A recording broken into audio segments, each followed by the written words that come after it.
आणि त्याच मल्चिंग पेपरवरती कशाप्रकारे त्यांनी 3 पिके घेतलेली आहेत ते आपल्याला खरं तर आज पाहायचं आहे. जर एखादा साधा मल्चिंग पेपर जर त्यांनी वापरला असता तर तो साधा मल्चिंग पेपर 3 महिन्यानंतरून त्यांना काढून टाकावा लागला असता. खरं तर सनकूल ही एकमेव अशी भारतीय कंपनी आहे की ती मल्चिंग पेपरमध्ये 5 लेअरमध्ये काम करते आहे.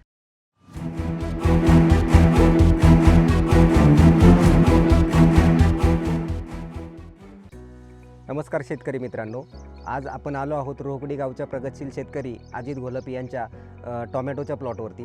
खरं तर त्यांनी आपल्याकडून सनकूल कंपनीचा मल्चिंग पेपर हा 1 वर्ष भरापूर्वी खरेदी केला होता आणि त्याच मल्चिंग पेपरवरती कशाप्रकारे त्यांनी 3 पिके घेतलेली आहेत ते आपल्याला खरं तर आज पाहायचं आहे. त्यांनी प्रामुख्याने तसं पाहायला गेलं तर त्या प्लॉटवरती पहिलं ढोबळी मिरचीचं पीक घेतलं होतं.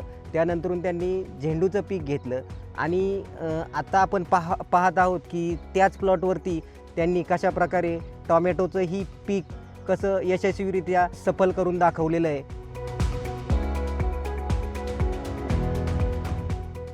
खरं तर सांगण्याचं तात्पर्य हे आहे की 1 वर्षभरापूर्वी त्यांनी सनकूल कंपनीचा मल्चिंग पेपर वापरण्याऐवजी जर एखादा साधा मल्चिंग पेपर जर त्यांनी वापरला असता तर तो साधा मल्चिंग पेपर 3 महिन्यानंतरून त्यांना काढून टाकावा लागला असता.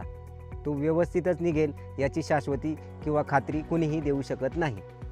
खरं तर सनकूल ही एकमेव अशी भारतीय कंपनी आहे की ती मल्चिंग पेपरमध्ये 5 लेअरमध्ये काम करते आहे. बाकीच्या ज्या कंपन्या आहेत त्या 2 किंवा 3 लेअरमध्येच काम करतात आणि शेतकऱ्यांची कोणतीही फसवणूक न करता शेतकऱ्यांना योग्य लांबी, योग्य रुंदी आणि योग्य मायक्रॉन देणारी एकमेव भारतीय कंपनी आहे.